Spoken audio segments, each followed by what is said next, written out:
दिल दहल जाएगा। Freedom fighter परिवार की बेटी है, दिल दहल जाएगा। मैं सोफिया कुरैशी मुसलमान हूँ लेकिन पाकिस्तानी नहीं। आतंकवादियों का कोई धर्म नहीं, सुन लीजिए, आतंकवादियों का कोई धर्म नहीं होता।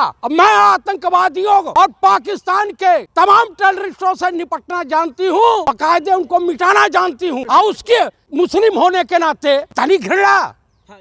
देखिए, जब मिलिट्री का, सेना के अधिकारियों का, सेना के कर्मचारियों का अपमान, चाहे सोफिया कुरैशी जी हो या व्योमिका सिंह जी हो या समस्त सेना हो, विजय शाह, जगदीश बेवड़ा, फगन सिंह कुलस्ते, प्रोफेसर राम गोपाल यादव, ये बाहर क्यों घूम रहे हैं?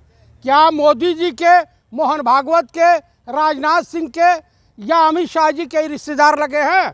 कानून हिंदुस्तान में सबके लिए एक होना चाहिए, कानून दो नहीं होना चाहिए कि अंबानी अडानी के लिए कानून अलग और जयप्रकाश चतुर्वेदी, अभिषेक या सचिन यादव के लिए अलग।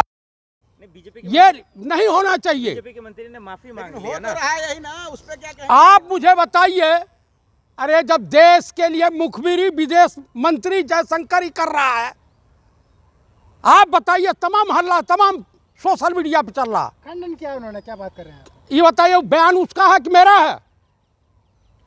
जब सेना को अपमानित करने के लिए बीजेपी के तमाम नेता, अभी कल आगरा में एक रैली हो रही थी, तथाकथित हिंदू नेता कारण पाकिस्तान जिंदाबाद, पाकिस्तान जिंदाबाद का नारा लगा रहा था। नहीं महोदय, प्रोफेसर ने माफी नहीं मांगी ना, बीजेपी के नेताओं ने माफी मांगी। माफी इस पे नहीं होता, इस देशद्रोह की श्रेणी में आता है। आप कब तक सेना को अपमानित करते रहोगे जी और माफी मांग लोगे? लेकिन मंत्री है ना वो। अरे मंत्री हैं, मंत्री हैं, उस पे ध्यान नहीं दे रहे हैं। मंत्री हैं तो लाइए, मैं उनको जूते जूते मारता हूं, मैं भी माफी मांग लेता हूं। बताइए, आप किसी को अपमानित कर दें, एक गरिमा मैं पोस्ट पर बैठा हुआ व्यक्ति, लेडीज, अगले ने बयान जानते हैं, दिल दहल जाएगा। वो फ्रीडम फाइटर परिवार की बेटी है, दिल दहल जाएगा। कहा मैं सोफिया कुरैशी मुसलमान हूं लेकिन पाकिस्तानी नहीं। आतंकवादियों का कोई धर्म नहीं, सुन लीजिए, आतंकवादियों का कोई धर्म नहीं होता। अब मैं आतंकवादियों और पाकिस्तान के तमाम टेररिस्टों से निपटना जानती हूं, अब बाकायदे उनको मिटाना जानती हूं। तो और उसके क्या मुस्लिम होने के नाते इतनी घृणा? हाँ, ये पूछना चाह रहा था, क्या वो मुसलमान है इसलिए सजा मिली है क्या? और का बिल्कुल भाई, इनके जहन में है नफरत फैलाओ और मलाई खाओ। इस देश की जनता को सोचना पड़ेगा कि कब तक हम गरीब के बेटे जो सेना में हैं, सीआरपीएफ में हैं, बीएसएफ में हैं, आईटीबीपी में हैं, तमाम फोर्स में हैं, डिफेंस में हैं, पैरामिलिट्री में है, एयरफोर्स में है, नेवी में है, ये सब गरीब किसान के बच्चे हैं, मजदूरों के बच्चे हैं। लेकिन बयान तो प्रोफेसर अली खान का भी गलत है ना भाई। उनको अगर जेल हुई सेम धारा, तो इन लोगों को कहीं अभी तक बाहर खुले सांड के माफिक छोड़ा गया है? सब अरेस्ट होंगे ना, कब होंगे? करेगी ना। उनको तो उठाने में तुरंत देर नहीं किया गया, इनको उठाने में काहे देर किया गया? आपके हिसाब से अरेस्ट होंगे क्या? क्यों नहीं होंगे, क्यों नहीं होंगे?